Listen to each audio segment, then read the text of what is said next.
Hello and welcome to banking mentors. मेरा नाम है हिमांशी और आप मेरे साथ यहाँ करंट अफेयर्स की सीरीज़ को डिस्कस करेंगे।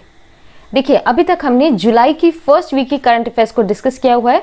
उसमें अभी तक हमारे 2 सेशंस हुए हैं। ठीक है, पहले ट्यूसडे को हमने किया था, नेक्स्ट थर्सडे को किया था और आज हम डिस्कस करेंगे सैटरडे के करंट अफेयर्स। हमारा मोटिव ये होता है कि हम एक वीक की जो करंट अफेयर्स है उन्हें 3 सेशंस में कंप्लीट करें। क्योंकि हम हफ्ते में 3 सेशंस करते हैं, इसलिए हम एक दिन में 30 to 40 क्वेश्चंस डिस्कस करने की जो है टारगेट रखते हैं। So before begin our session, let's have a quick look कि हमारा चैनल कौन से शेड्यूल को फॉलो कर रहा है। हमारे चैनल पे इंग्लिश और क्वांटिटेटिव एप्टीट्यूड आपके लिए डिस्कस किए जाएंगे मंडे, वेंसडे और फ्राइडे को 9 AM और 9 PM। रीजनिंग और जनरल अवेयरनेस आपकी डिस्कस की जाएगी Tuesday, Thursday and Saturday 9 AM and 9 PM। So without any further ado, let's start the session. सबसे पहला हम सेक्शन डिस्कस करेंगे यहाँ पे नेशनल न्यूज़ का। देखिए, तो यहाँ क्वेश्चन पूछा जा रहा है कि which institute has recently developed an artificial intelligence based deep learning tool for detection of Covid. तो कोविड-19 हुआ है या नहीं हुआ है, इस चीज़ को डिटेक्ट करने के लिए एक AI टूल बनाया गया है। आपको बताना है कि ये किसके द्वारा बनाया गया है। तो ये बनाया गया है बाय IIT गांधीनगर। ओके, तो हम यहाँ बात कर रहे हैं about an artificial intelligence based deep learning tool. देखिए, इसमें क्या है, इसमें क्या करेंगे, ये आपके चेस्ट के एक्सरेज लेंगे। तो आपके जो चेस्ट के एक्सरेज हैं उसे इस AI टूल में जो है डाला जाएगा और वो उसे स्टडी करेगा और उसके हिसाब से आपको डिटेक्ट किया जाएगा कि क्या आपको कोविड-19 है या नहीं है। तो यही चीज़ जो है, यही जो टेक्नोलॉजी है, ये डेवलप की गई है बाय IIT गांधीनगर। गांधीनगर आपका कहाँ है? गुजरात में। तो ये हमने आज की पहली न्यूज़ डिस्कस की। तो अगला क्वेश्चन पूछा जा रहा है कि who has recently quit as ICC chairman. ICC के अध्यक्ष की जो पद है उसे किसने रिसेंटली छोड़ा है? तो ये है मिस्टर शशांक मनोहर जी। ठीक है, तो आपको यहाँ पे नाम याद रखना है शशांक मनोहर जी का। इन्होंने क्विट कर दिया है एज ICC चेयरमैन। ICC यानी कि इंटरनेशनल क्रिकेट काउंसिल। ओके, अगर यहाँ पे क्वेश्चन पूछा जाता कि ICC के नए चेयरमैन कौन हैं, तो वो होते इमरान ख्वाजा जी, मिस्टर इमरान ख्वाजा। ओके, तो इन्हें जो है टेम्परेरी बेसिस पे अभी अपॉइंट किया गया है क्योंकि फिलहाल मिस्टर शशांक मनोहर ने क्विट किया है। ओके, हम यहाँ बात कर रहे हैं ICC की, इंटरनेशनल क्रिकेट काउंसिल की। तो इसके चेयरमैन हमने यहाँ देखे, लेकिन CEO इसके हैं मिस्टर मनु सोहनी, मिस्टर मनु सोहनी। और ये बॉडी हेडक्वार्टर है दुबई में। देखिए, लास्ट हमने जब डिस्कस किया था ICC के बारे में, तब हमने देखा था about mister Nitin Menon. Mister Nitin Menon, he has been elected as one of the elite panel members of ICC for umpires. तो ये जो हम सारी न्यूज़ देख रहे हैं, इट इज़ अबाउट ICC। अगला सवाल पूछा जा रहा है कि who has recently launched first edition of Matsya Sampada. तो मत्स्य संपदा का जो पहला एडिशन है, इसे लॉन्च किया गया है बाय गिरिराज सिंह। मिस्टर गिरिराज सिंह कौन है? ये है हमारे union minister for fisheries, animal husbandry and dairy. तो हमारे जो केंद्रीय मत्स्य पालन, पशुपालन और डेयरी के मंत्री हैं मिस्टर गिरिराज सिंह, इनके द्वारा प्रधानमंत्री मत्स्य संपदा योजना जो है, इसका पहला एडिशन को लॉन्च किया गया है। देखिए, ये जो मत्स्य संपदा योजना है, इसे हमारे फाइनेंस मिनिस्टर के द्वारा पहले ही अनाउंस कर दिया गया था, लेकिन अभी इसे जो है लॉन्च किया जा रहा है। इसी के साथ आपको पता होना चाहिए कि ये जो स्कीम है, it is to educate all the fisherman and all the fish farmers. ठीक है, तो इनके एजुकेशन के लिए इस स्कीम को लॉन्च किया जा रहा है और इस स्कीम की लागत होने वाली है 20,050 करोड़ रुपए। ठीक है, तो हम बात कर रहे थे यहाँ पे प्रधानमंत्री मत्स्य संपदा योजना के बारे में। मत्स्य से आपको समझ में आ जाना चाहिए कि ये फिश रिलेटेड है। देखिए, एक और रिसेंट इनॉग्रेशन हुआ है by the union steel and petroleum natural gas minister mister Dharmendra Pradhan. इन्होंने क्या किया है, इन्होंने continuous galvanised rebar production facility को लॉन्च किया है, इनॉग्रेट किया है पंजाब में। ये जो continuous galvanised rebar production system ये जो फैसिलिटी हम देख रहे हैं, it is related to steel. तो इस फैसिलिटी को इनॉग्रेट करने का मतलब है कि ये आगे चल के कंस्ट्रक्शन के जो सेक्टर है उसे हेल्प करेगी। ठीक है, तो ये एक तरीके का फैसिलिटी होती है जो कि स्टील रिलेटेड होती है। इसे रिसेंटली इनॉग्रेट किया गया है बाय मिस्टर धर्मेंद्र प्रधान। अगला और आखिरी क्वेश्चन हमारा इस सेक्शन से है कि how many vaccine in India have got the DCGI's approval for human trials. DCGI यानी कि drugs controllers general of India, ठीक है। तो DCGI के द्वारा फिलहाल 2 वैक्सीन को अप्रूवल दे दिया गया है कि ये अब जाके ह्यूमंस पे अब इन वैक्सीन को ट्राई कर सकते हैं। पहली वैक्सीन के बारे में आपने सुना होगा, ये एक Hyderabad based Bharat biotech company है। उनके द्वारा एक वैक्सीन निकाली गई है जिसका नाम है कोवैक्सीन, जो कि इनके द्वारा इसे डेवलप किया गया है, ठीक है। तो ये पहली दवा है, पहली ऐसी वैक्सीन है जिसे ह्यूमन के ऊपर ट्रायल करने के लिए अलाउ किया गया है। दूसरी दवा अब जो बनी है it is of Ahmedabad based Zydus Cadila, ठीक है। तो ये जो कंपनी है, 2 कंपनीज हमने यहाँ देखी, भारत बायोटेक और दूसरी हमने देखी जायडस कैडिला। देखिए यहाँ पे मैंने काफी कोशिश की कि जायडस कैडिला के द्वारा जो दवा बनाई गई है उसका नाम क्या है। So if you find the name please let me know in the comment section below. 2 हमने यहाँ पे जो है कंपनीज देखी, भारत बायोटेक और जायडस कैडिला। अगर यहाँ पे क्वेश्चन पूछा जाता कि पहली ऐसी कौन सी वैक्सीन है जिसे ह्यूमंस पे ट्रायल करने के लिए अप्रूवल दिया गया है, तो आपका जवाब होता कोवैक्सीन। और फिलहाल 2 वैक्सीन को जो है अप्रूवल दिया गया है। ये जो कोवैक्सीन हम देख रहे हैं इसे Bharat biotech along with ICMR और NIV national virology centre of Pune, इन दोनों ने मिलकर जो है इस वैक्सीन को बनाया था। तो ये जो हम न्यूज़ देख रहे हैं it is about these 2 vaccines. इसी के साथ हमारा ये सेक्शन खत्म हुआ। अब हम चल रहे हैं हमारे ऑब्जेक्टिव सेक्शन में। यहाँ पे सबसे पहला क्वेश्चन पूछा जा रहा है कि उपारोकमलोवा, मिस्टर उपारोकमलोवा, ये जो है ये फॉर्मर असेंबली स्पीकर रह चुके हैं of which state? He was the former assembly speaker for Mizoram. Mister Uparokamlova, he was the former Mizoram assembly speaker, ठीक है, and he recently passed away. यहाँ पे आपसे जो है स्टेट बेस्ड क्वेश्चन पूछा जा सकता है कि किस स्टेट को बिलोंग करते थे। अगला काफी इंपॉर्टेंट क्वेश्चन है कि Saroj Khan, she recently passed away. आपसे यह सवाल पूछा जा रहा है कि she has one how many national awards. तो क्योंकि ये काफी फेमस थी और काफी ज्यादा इनका जो है नाम रह चुका था इनकी इंडस्ट्री में, इसलिए इस तरीके के सवाल आपसे इस न्यूज से बनते हैं। तो she one around 3 national awards. हम यहाँ बात कर रहे हैं सरोज खान जी के बारे में। She was a veteran Bollywood choreographer and she has one 3 national awards for films like Devdas, जब वी मेट एंड श्रीरंगम। तो इन 3 फिल्म्स के लिए इन्हें जो है ये नेशनल अवार्ड्स मिल चुके हैं। अगर यहाँ क्वेश्चन पूछे जाते मूवीज रिलेटेड कि इनमें से किन किन मूवीज पे इन्हें नेशनल अवार्ड मिला है, तो वो भी आपके जो है क्वेश्चन बन सकते थे। ओके, तो हमने यहाँ बात की about Saroj Khan.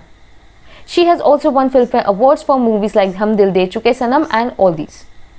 And also that she started her independent choreography from the movie Geeta Mera Naam.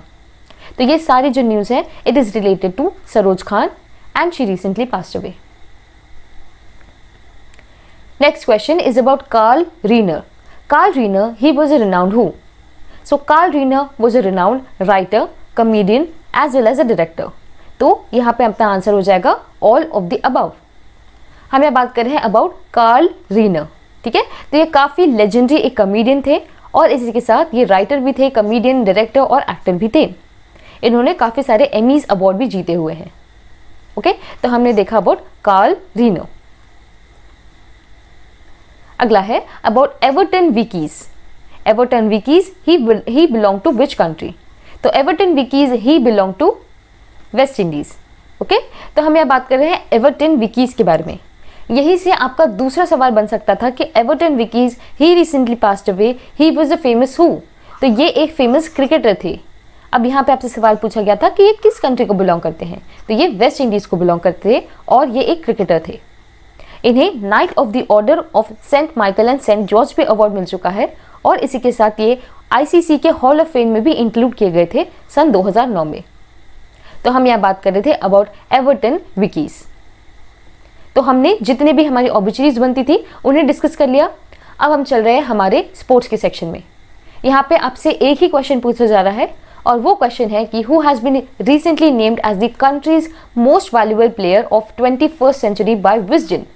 तो विजडन के द्वारा जो है कंट्री के यानी कि इंडिया के मोस्ट वैल्यूएबल प्लेयर है हमारे रविंद्र जडेजा, ठीक है। तो हम बात कर रहे हैं मिस्टर रविंद्र जडेजा जी के बारे में।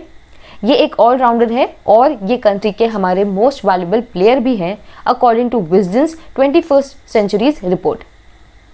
इसी के साथ आपको पता होना चाहिए कि he is second after Muttiah Muralitharan.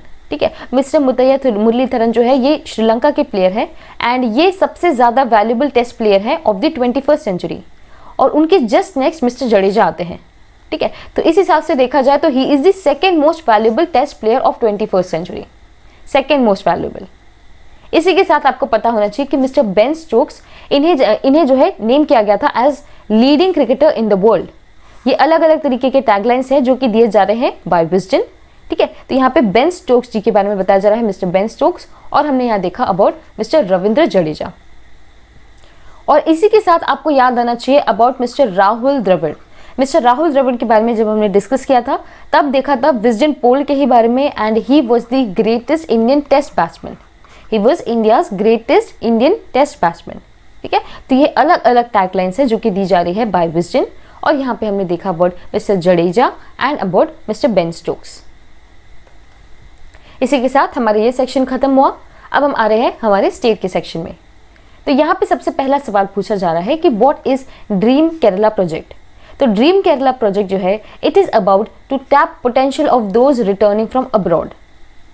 ठीक है, तो क्योंकि देखिए यहाँ पे ड्रीम का नाम दिया जा रहा है इसलिए आप इन सभी जो है ऑप्शंस के साथ कंफ्यूज हो सकते हैं, लेकिन ड्रीम केरला प्रोजेक्ट का मतलब है कि जितने भी ऐसे लोग जो कि अब्रॉड से वापस आ रहे हैं या फिर किसी अलग अलग स्टेट से वापस आ रहे हैं और अगर वो अपनी जॉब्स खो चुके हैं बिकॉज ऑफ कोविड-19 तो उनकी जो पोटेंशियल है या फिर उनके पास जो एक्सपीरियंस है उस चीज़ को केरला की गवर्नमेंट जो है वो टैप करना चाहती है और उसी चीज़ के लिए इन्होंने एक नया प्रोजेक्ट लॉन्च किया है, प्रोजेक्ट ड्रीम केरला। ठीक है, ड्रीम केरला प्रोजेक्ट इनके द्वारा लॉन्च किया गया है। अब हम बात कर रहे हैं केरला की, तो इनके चीफ मिनिस्टर है मिस्टर पिनराई विजयन, गवर्नर यहाँ पे है आरिफ मोहम्मद खान और कैपिटल है यहाँ पे तिरुवनंतपुरम। नहीं, इसी के साथ यहाँ के नेचुरल साइट्स की बात करें तो एराविकुलम नेशनल पार्क यहाँ पे है, पेरियार नेशनल पार्क यहाँ पे है और साइलेंट वैली नेशनल पार्क भी यहाँ पे है, प्लस वेम्बरनाड लेक, ये सभी जो है केरला में है। रीसेंट न्यूज़ की बात करें तो ब्रेक द चेन इनिशिएटिव इनके द्वारा लॉन्च किया गया था। केव फॉन प्रोजेक्ट जिसमें ये जितने भी इनके गरीब सिटीजन्स हैं उन सभी को फ्री में इंटरनेट सर्विसेज प्रोवाइड कर रहे हैं। ओके, इसके अलावा कर्मी बॉट इनके द्वारा लॉन्च किया गया था, कर्मी बॉट इन्होंने लॉन्च किया था। प्लस यहाँ पे आर श्रीलेखा जी जो है, R Sreelekha, she was the first female DGP of Kerala और इसी के साथ यूनाइटेड नेशन ने ऑनर किया था यहाँ की केरला की हेल्थ मिनिस्टर को, के शैलजा जी को। ओके, तो ये जो सारी हम न्यूज़ देख रहे हैं इट इज़ अबाउट केरला और ये हमने कवर कर ली। अगला क्वेश्चन पूछा जा रहा है कि which state has recently launched a portal called skill connect forum. तो स्किल कनेक्ट फोरम ये लॉन्च किया गया है कर्नाटका के द्वारा। पीछे हमने जो न्यूज़ देखी इट वॉज अबाउट केरला। ठीक है, केरला की बात हमने की, केरला यहाँ पे है, उसके ऊपर आता है कर्नाटका। तो कर्नाटका के द्वारा जो है ये पोर्टल लॉन्च किया गया है, ये ऐप नहीं है, ये एक पोर्टल है जो कि लॉन्च किया गया है इनके द्वारा। ये जो है ये हेल्प करेगा जितने भी लोग एम्प्लॉयमेंट या फिर जॉब वगैरह ढूंढ रहे हैं तो उनके लिए एक कॉमन प्लेटफॉर्म इनके द्वारा बनाया गया है। ठीक है, तो कर्नाटका की गवर्नमेंट के द्वारा इसे लॉन्च किया गया है। अब हम कर्नाटका की बात कर रहे हैं तो यहाँ के चीफ मिनिस्टर है मिस्टर येदुरप्पा, गवर्नर यहाँ पे है मिस्टर वाजुभाई वाला और कैपिटल यहाँ पे है बैंगलोर। नेचुरल साइट्स की बात करें तो कर्नाटका में है Bandipur national park, Nagarhole national park, Bannerghatta national park और कुद्रेमुख नेशनल पार्क। ठीक है, तो ये सारे जो नेशनल पार्क्स हैं ये इंपॉर्टेंट है। इसके अलावा रीसेंट न्यूज़ की बात करें तो गेट सेट गो एक ऐप इनके द्वारा लॉन्च किया गया था। इसी के अलावा आपदा मित्र इनके द्वारा किया गया था और कोरोना वॉच ऐप, ये तीनों ही ऐप्स है जो कि कर्नाटका के द्वारा किए गए थे। प्लस रिसेंटली 18 जून को इन्होंने मास्क डे सेलिब्रेट किया था, मास्क डे ऑब्जर्व किया था और इसी के साथ मेघ संदेश ऐप भी इन्होंने लॉन्च किया था, मेघ संदेश ऐप। ठीक है, तो ये किया था और ये सारी इंफॉर्मेशन जो हम देख रहे हैं it is related to Karnataka. अगला क्वेश्चन पूछा जा रहा है कि which states area has been declared disturbed for 6 months। तो 6 महीनों के लिए डिस्टर्ब जो है किस राज्य के क्षेत्र को किया गया है, तो ये किया गया है नागालैंड को। ठीक है, तो नागालैंड की जो इंटरनल सिचुएशन है वो कुछ अच्छी नहीं चल रही है, इसलिए गवर्नमेंट ने डिक्लेयर कर दिया है नागालैंड के एरियाज को एज डिस्टर्ब्ड फॉर 6 months। यहाँ पे अगर क्वेश्चन पूछा जाता है कि कितने महीनों के किया गया है, तो 6 मंथ्स। ये सब जो डिस्टर्ब एरिया डिक्लेयर करने की पावर आती है वो आती है फ्रॉम द AFSPA एक्ट। तो arm forces special power act जो है, इसके अंदर ये डिस्टर्ब एरियाज को जो है डिक्लेयर किया जाता है। ओके, अब हम बात कर रहे हैं नागालैंड की। तो नागालैंड के गवर्नर है मिस्टर RN नवी और चीफ मिनिस्टर है यहाँ पे मिस्टर N रियो। ओके, तो हम ये बात कर रहे हैं नागालैंड के बारे में। ऑल्सो हम नागालैंड की बात करें तो यहाँ की कैपिटल है कोहिमा। और कुछ फेमस नेशनल पार्क की बात करें तो यहाँ पे है Itanki national park, Fakim wild life sanctuary और Pulebadze wild life sanctuary, Pulebadze wild life sanctuary. Okay, तो ये हमने सारी न्यूज़ देखी अबाउट नागालैंड। अगला क्वेश्चन पूछ रहे हैं कि किस स्टेट ने ई ग्रंथालय लॉन्च किया है। ठीक है, ई ग्रंथालय लॉन्च किया गया है उत्तराखंड के द्वारा। उत्तराखंड ने लॉन्च किया है ई ग्रंथालय। ई ग्रंथालय का मतलब होता है ई लाइब्रेरी। ठीक है, तो जितनी भी इनकी लाइब्रेरी है स्टेट गवर्नमेंट की, यूनिवर्सिटीज़ और कॉलेजेस की, उन सबको जोड़ने के लिए इन्होंने इसे लॉन्च किया है। तो उत्तराखंड आपको याद रखना है।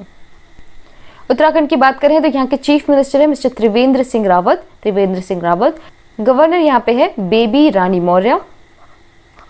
कैपिटल की बात करें तो यहाँ देख सकते हैं आप, देहरादून यहाँ की कैपिटल है। इसी के साथ आपको पता होना चाहिए कि गैरसेन को जो है रिसेंटली समर कैपिटल के रूप में अनाउंस किया गया था। नेचुरल साइट्स की बात करें तो उत्तराखंड में है Corbett national park. Corbett national park जो कि हमारे इंडिया का पहला नेशनल पार्क है। ठीक है, इसका पहले नाम हुआ करता था हेलीज नेशनल पार्क। इसके अलावा नंदा देवी नेशनल पार्क है और वैली ऑफ फ्लावर्स भी यहाँ पे है, वैली ऑफ फ्लावर्स। हमने अभी रिसेंटली साइलेंट वैली भी देखा, तो साइलेंट वैली हमारी केरला में है और वैली ऑफ फ्लावर्स कहाँ है, उत्तराखंड में। ऑलराइट, तो ये जो हम देख रहे हैं ये उत्तराखंड की बात कर रहे हैं। रीसेंट न्यूज़ की अगर हम बात करें तो उत्तराखंड के द्वारा होप पोर्टल लॉन्च किया गया था, दृष्टि पोर्टल लॉन्च किया गया था, प्लस इन्होंने यहाँ का पहला बायोस्फीयर पार्क भी खोला था, पहला बायोस्फीयर पार्क। प्लस इसके साथ लास्ट हमने डिस्कस किया था कि इनके द्वारा इंडिया का पहला लाइकेन पार्क भी खोला गया है। ठीक है, तो हम बात कर रहे थे यहाँ पे उत्तराखंड की। तो इसी के साथ हमारा ये सेक्शन खत्म हुआ। अब हम चल रहे हैं बैंकिंग एंड फाइनेंशियल अवेयरनेस पे। तो बैंकिंग एंड फाइनेंशियल अवेयरनेस के पहले क्वेश्चन हमसे पूछा जा रहा है कि करनाम सेकर जी जो है, he has recently retired as MD and CEO of which bank. तो he has recently retired as MD and CEO of Indian overseas bank. हम बात कर रहे हैं इंडियन ओवरसीज बैंक के बारे में। ठीक है, तो इनके ये MD और CEO हुआ करते थे और इन्होंने रिसेंटली जो है रिटायर कर लिया है। मिस्टर करनाम सेकार की हम बात कर रहे हैं। इंडियन ओवरसीज बैंक की बात करें तो ये हेडक्वार्टर है चेन्नई में और इसे फॉर्म किया गया था 1937 में। ठीक है, तो ये हमने देखा बट इंडियन ओवरसीज बैंक। अगला सवाल पूछा जा रहा है कि किस बैंक ने ई किसान धन को लॉन्च किया है। तो ई किसान धन ये लॉन्च किया गया है HDFC के द्वारा। ठीक है, ई किसान धन बाय जो है HDFC बैंक। ये जो है फार्मर्स के लिए किया गया है। नाम से हम समझ रहे हैं कि ये ई किसान धन है। तो इसमें तरह तरह की आपको इन्फॉर्मेशन दी जाएगी इन योर मोबाइल फोन्स और ये सब हेल्प किया जाएगा टू द फार्मर्स। तो ये एज अ हेल्प सर्व होगा to all the farmers in our country और ये किया गया है बाय HDFC बैंक। HDFC की हम बात कर रहे हैं तो इस बैंक को फॉर्म किया गया था 1994 को। ये हेडक्वार्टर है मुंबई में और इसके प्रेजेंट MD है mister Aditya Puri, mister Aditya Puri. Recent news की बात करें तो इनके द्वारा समर ट्रीट्स कैंपेन लॉन्च किया गया था, समर ट्रीट्स कैंपेन, जिसमें ये अपने सभी कस्टमर्स को तरह तरह के बेनिफिट्स प्रोवाइड कर रहे थे। इसके अलावा HDFC बैंक सेफ्टी ग्रिड इनके द्वारा लॉन्च किया गया था। प्लस इनके द्वारा एक हम हार नहीं मानेंगे एक गाना भी रिलीज किया गया था, जिसमें जो है लिरिक्स दिए गए थे बाय प्रसून जोशी और इसे गाया गया था बाय मिस्टर AR रहमान। ठीक है, तो ये जो हम देख रहे हैं ये सारी न्यूज़ रिलेटेड थी HDFC बैंक से। अगला सवाल पूछा जा रहा है कि स्विगी ने रिसेंटली पार्टनर किया है किस बैंक के साथ फॉर अ डिजिटल वॉलेट। तो स्विगी ने पार्टनर किया है ICICI के साथ।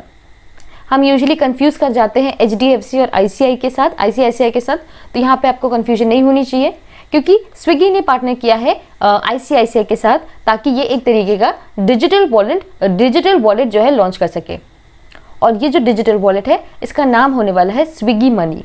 ये क्वेश्चन भी बिल्कुल बन सकता था कि डिजिटल वॉलेट ये लॉन्च कर रहे हैं, इसका नाम क्या होने वाला है। स्विगी मनी आपको याद रखना है as a digital wallet by Swiggy. अब हम यहाँ पे बात कर रहे हैं आईसीआईसीआई की। तो इस बैंक को फॉर्म किया गया था 1994 में और ये हेडक्वार्टर है, ये भी हेडक्वार्टर है हमारा मुंबई में। और इसके जो प्रेजेंट मैनेजिंग डायरेक्टर हैं वो है mister Sandeep Bakhshi. Okay, recent news की अगर हम बात करें तो आईसीआईसीआई के द्वारा व्हाट्सएप बैंकिंग शुरू की गई थी recently. WhatsApp banking, video KYC इनके द्वारा लॉन्च किया गया था, वेरी इंपॉर्टेंट। प्लस सरल स्कीम भी लॉन्च की गई थी, सरल स्कीम। और इन्होंने वॉइस बैंकिंग भी शुरू की थी अभी, वॉइस बैंकिंग। ठीक है, तो ये हम जो सारी न्यूज़ देख रहे हैं इट इज़ अबाउट आईसीआईसीआई। तो ये हमारा सेक्शन यहाँ पे फिनिश हुआ। अब हम चल रहे हैं हमारे इंटरनेशनल सेक्शन के न्यूज़ में। तो यहाँ पे सबसे पहला सवाल पूछ रहे हैं कि वर्ल्ड बैंक ने अप्रूव किया है कितना अमाउंट फॉर एमएसएमईज। तो रिसेंटली वर्ल्ड बैंक के द्वारा कुछ अमाउंट जो है अप्रूव किया गया है and the amount is 750 million. देखिए, वर्ल्ड बैंक ने अप्रूव किया है करीब 750 million for MSME emergency response programme in India. तो इंडिया की हम बात कर रहे हैं, ना कि ग्लोबल कॉन्टेक्स्ट की। तो एमएसएमई यानी कि micro small and medium enterprises, इनकी इमरजेंसी रिस्पांस प्रोग्राम को लॉन्च किया गया है बाय वर्ल्ड बैंक और इसका अमाउंट है $750 मिलियन। इसी के साथ हमारे पास वर्ल्ड बैंक से रिलेटेड एक और न्यूज़ है कि हमारी जो गवर्नमेंट ऑफ इंडिया है along with the government of Tamil Nadu and along with world bank, तो इन तीनों ने मिलकर एक अग्रीमेंट साइन किया है for 2 projects of worth $250 million in Tamil Nadu. ठीक है, तो तमिलनाडु में काफ़ी सारी हेल्प प्रोवाइड करने के लिए ये हमारी गवर्नमेंट ने, तमिलनाडु की गवर्नमेंट ने और वर्ल्ड बैंक ने, सब ने मिलकर जो है ये डील को साइन किया है और इसके जो है अमाउंट होने वाली है 250 मिलियन। ठीक है, पहला यहाँ पे प्रोजेक्ट होगा 50 मिलियन का जो कि हाउसिंग और हैबिटेट रिलेटेड होगा। दूसरा 200 मिलियन का होगा, ये भी हाउसिंग रिलेटेड ही होगा। ठीक है, तो ये हमने दोनों न्यूज़ देखी about world bank. World bank की हम बात करें तो इसे फॉर्म किया गया था 1944 में। ये हेडक्वार्टर है हमारा वॉशिंगटन डीसी में और प्रेजेंट इसके प्रेसिडेंट है mister David Malpass, mister David Malpass. और इसके प्रेजेंट चीफ इकोनॉमिस्ट है mister Carmen Reinhart, mister Carmen Reinhart, और इन्हें रिसेंटली अपॉइंट किया गया था। ओके, तो ये हमने देखा अबाउट वर्ल्ड बैंक। अगला क्वेश्चन पूछ रहे हैं कि which country has recently cancelled the APEC summit for 2021। सो 2021 के लिए एपेक समिट को किस कंट्री ने कैंसिल किया है? तो ये किया गया है बाय न्यूजीलैंड। ओके, तो हम क्या देख रहे हैं कि न्यूजीलैंड ने कैंसिल किया है एशिया पैसिफिक इकोनॉमिक कोऑपरेशन का समिट फॉर 2021। 2021 की हम बात कर रहे हैं, ठीक है। लेकिन फिलहाल जो है 2020 का जो समिट होने वाला था, वर्चुअल समिट, ये होस्ट किया जा रहा है बाय मलेशिया। यहाँ पर फुल फॉर्म में देख रहे हैं एशिया पैसिफिक इकोनॉमिक कोऑपरेशन। तो एशिया पैसिफिक के जो रीजन में कंट्रीज आती हैं वो सभी इसकी मेंबर्स हैं। इसमें टोटल 21 मेंबर्स हैं, इस बॉडी में 21 मेंबर्स हैं। इसे फॉर्म किया गया था 1989 में और फिलहाल इसके जो चेयरपर्सन है वो है मिस्टर मोहिउद्दीन यासिन, मिस्टर मोहिउद्दीन यासिन, और ये हेडक्वार्टर्ड है सिंगापुर में। तो ये जो हम सारी न्यूज़ देख रहे हैं इट वाज अबाउट एपेक, और इसका जो 2021 का समिट है उसे कैंसिल कर दिया गया है। इसी से रिलेटेड एक न्यूज़ है अबाउट आसियान। देखिए, आसियान का भी जो 36th एडिशन है, बाई एनुअल एडिशन जो है, उसे रिसेंटली होस्ट किया गया था बाय हनोई वियतनाम। वहाँ पे वीडियो कॉन्फ्रेंसिंग के थ्रू एक समिट ऑर्गेनाइज किया गया था और ये होस्ट किया गया था हनोई वियतनाम के द्वारा। ओके, तो association of south east Asian Nations, इनका रिसेंट जो है समिट हुआ था इन हनोई वियतनाम। ये हमने देख लिया अबाउट आसियान। आसियान में टोटल 10 मेंबर्स हैं। यहाँ पे मेंबर कंट्रीज को देख सकते हैं, वो है हमारी Myanmar, Thailand, Cambodia, Singapore, Indonesia, Malaysia, Vietnam, Laos, Philippines और ब्रूनेई।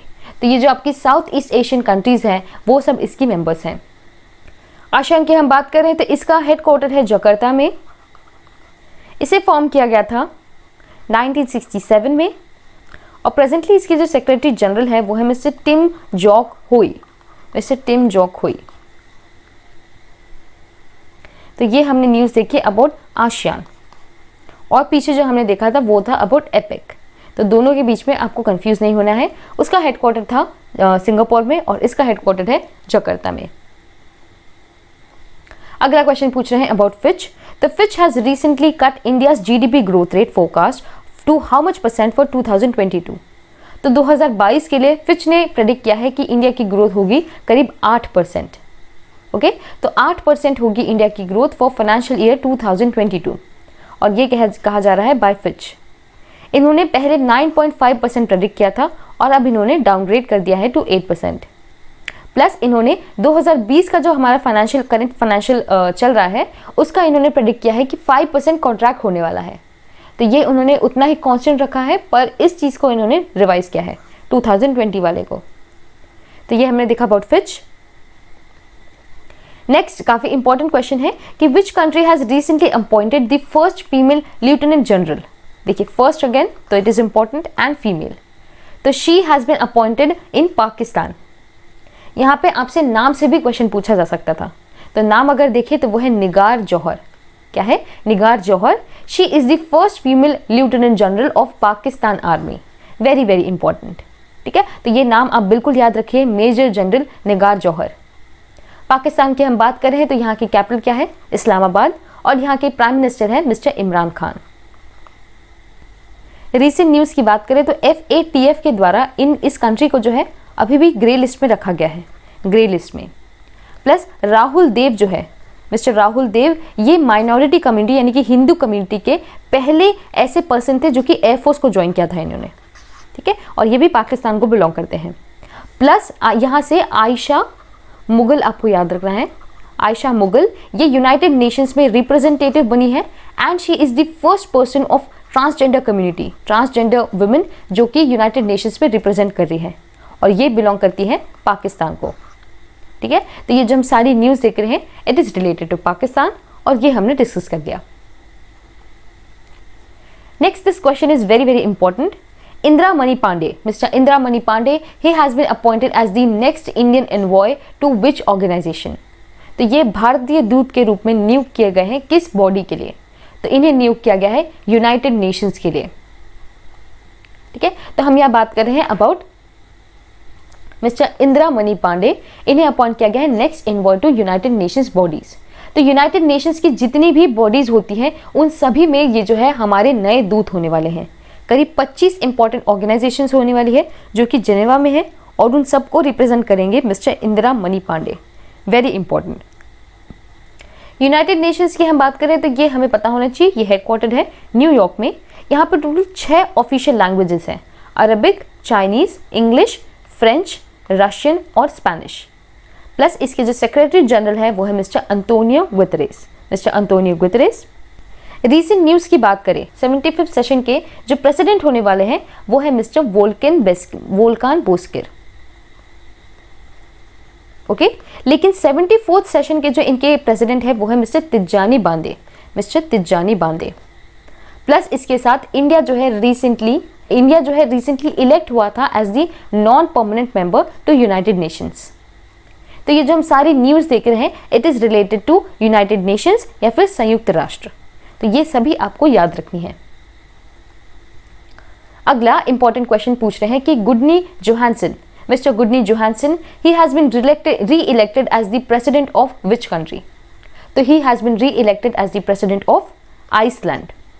ओके, तो हम यहाँ बात कर रहे हैं about mister Gudni Johannesson. Re-elect इन्हें किया गया है as the president of Iceland. Iceland की बात करें तो इसका कैपिटल क्या है? रेकजाविक और करेंसी यहाँ पे है आइसलैंडिक क्रोना। देखिए लास्ट न्यूज़ में हमने डिस्कस किया था आयरलैंड और मालावी के बारे में। तो आयरलैंड के जो नए प्राइम मिनिस्टर हैं वो है mister Michael Martin. Plus Malawi के जो नए प्रेसिडेंट है वो है मिस्टर लाजरुस चाकवेला।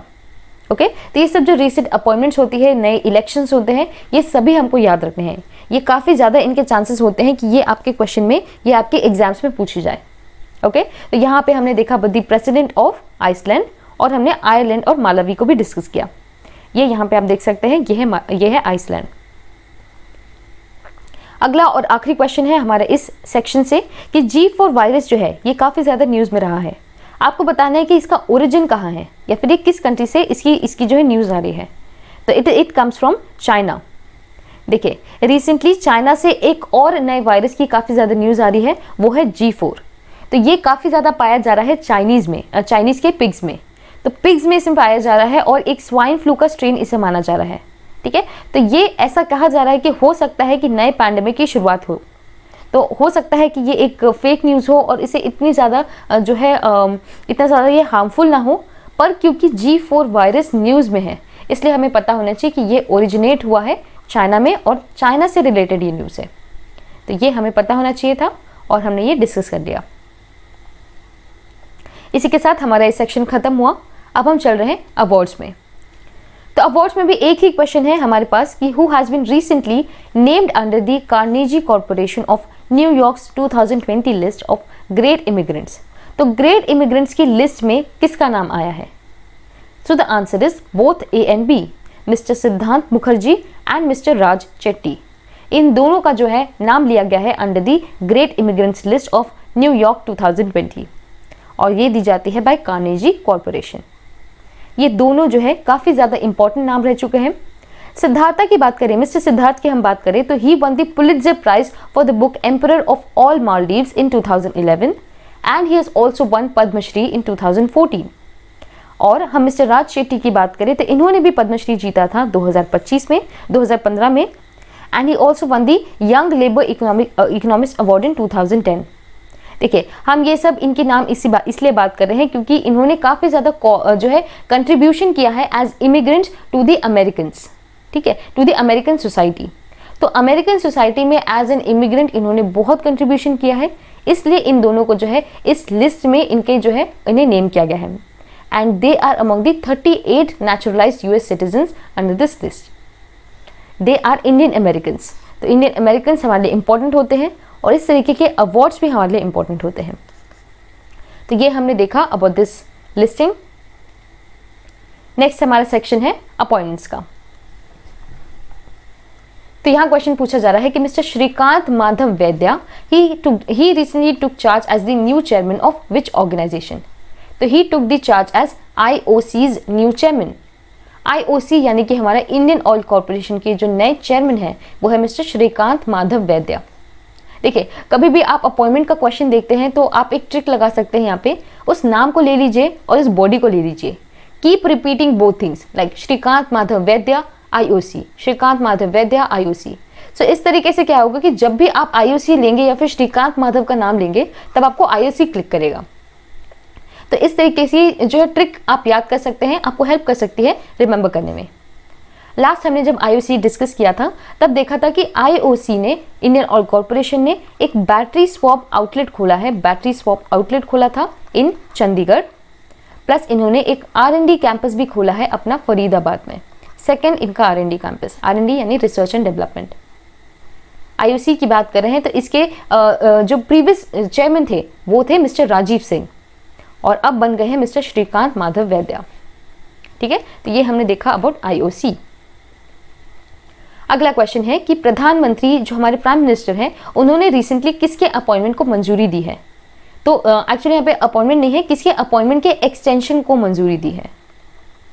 तो ये दिया गया है टू मिस्टर के वेणुगोपालन अपॉइंटमेंट। मिस्टर के वेणुगोपालन कौन है? ये हमारे इंडिया के अटॉर्नी जनरल हैं। ठीक है, तो इनके जो अपॉइंटमेंट है उसको 1 साल का एक्सटेंशन दिया गया है और उसी चीज़ की हामी दे दी गई है by the prime minister. Okay, तो मिस्टर के वेणुगोपालन के अपॉइंटमेंट को 1 साल के लिए एक्सटेंड कर दिया गया है और इसी के साथ जो हमारे सॉलिसिटर जनरल है मिस्टर तुषार मेहता, इन्हें रीअपॉइंट कर दिया गया है 3 सालों के लिए। यहाँ पे इन्हें एक्सटेंशन दिया गया है और यहाँ पे इन्हें जो है रीअपॉइंट कर दिया गया है। तो ये दोनों अपॉइंटमेंट्स रीसेंट के हैं और ये दोनों हमको याद रखने हैं। ठीक है, मिस्टर के वेणुगोपालन और मिस्टर तुषार मेहता। अगला क्वेश्चन है कि mister Ravindra Bhakar he is now the CEO of which body? तो he is now the new CEO of CBFC। CBFC यानी कि central board of film certification.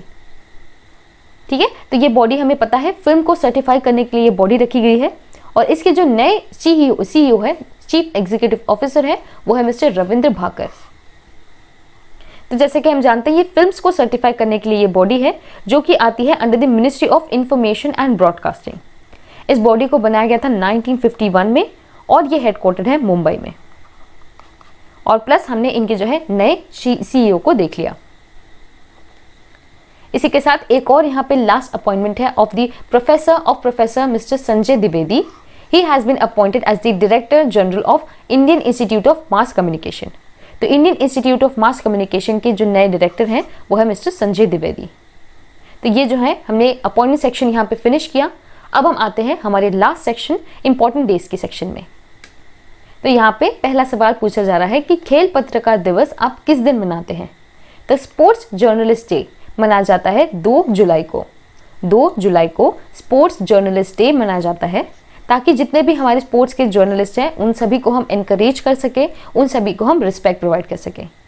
Okay, इसी के साथ आपके लिए 1 जुलाई को हम नेशनल पोस्टल वर्कर्स डे भी सेलिब्रेट करते हैं।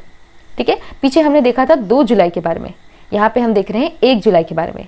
तो 1 जुलाई को national postal workers day, okay, राष्ट्रीय डाक कर्मचारी दिवस। इसी के साथ 1 जुलाई को हम नेशनल चार्टर्ड अकाउंटेंट्स डे भी सेलिब्रेट करते हैं, नेशनल CA डे। ठीक है, ये भी आता है 1 जुलाई को। इस दिन को मनाया जाता है to remember the commemoration of institute of chartered accountants of India. तो ये जो ICAI की बॉडी है इसे 1949 में बनाया गया था 1 जुलाई को। तो इसी चीज़ को सेलिब्रेट करते हुए हम नेशनल CA डे मनाते हैं। इसी के साथ आपको पता होना चाहिए कि 1 जुलाई को डॉक्टर्स डे भी आता है।